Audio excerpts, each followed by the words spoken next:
Let's start flowcharts and logic design for Python programmers, where we learn how to plan our program's logic before writing any Python code.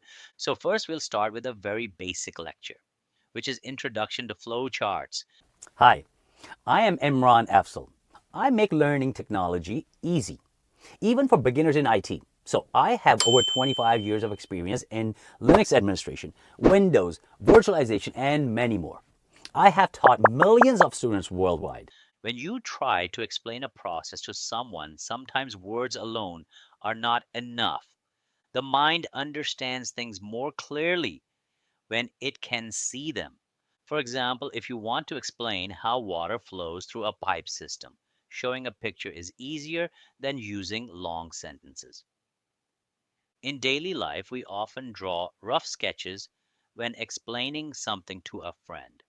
This is because pictures communicate steps faster than paragraphs. In the same way, when learning programming, we can use visual diagrams to understand how a program moves from start to finish. A flow chart is that visual explanation. It is not written in sentences and it is not code. It is a diagram made of shapes connected by arrows.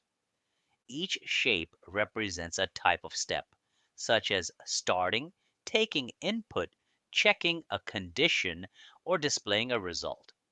The arrows show how the steps move from one to the next. You simply follow the arrows and understand how the program flows. You do not need any technical background to read it. A flow chart makes the process visible, like showing a map before traveling. Let's imagine a simple situation where we want to check whether a person can register for a driving license. Instead of writing code immediately, we draw a flow chart. It starts with a start shape, then it moves to a step that asks the user to enter their age. Next, we draw a decision shape. Is age 18 or above? If the answer is yes, the arrow goes to a box that says eligible for license.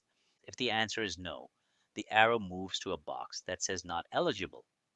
Then both arrows join at the end shape.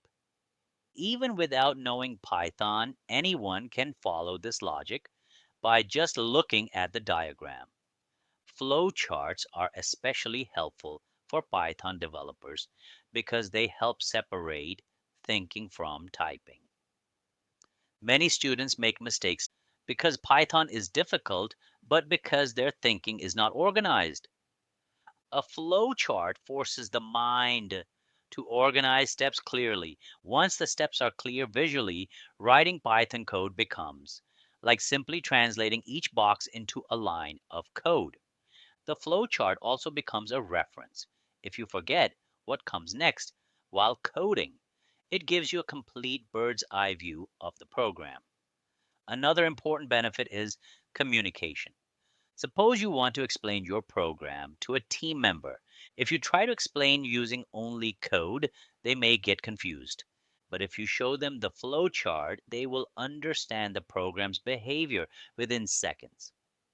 Flowcharts reduce confusion and increase confidence because they show the logic step by step and clearly. So the purpose of a flowchart is to visually show how a program moves from start to finish in clear, organized steps. If you enjoyed the lesson, please give it a like and share your thoughts in the comments. My team and I have worked so hard to make learning simple for you. Thanks for watching, and let's keep learning together.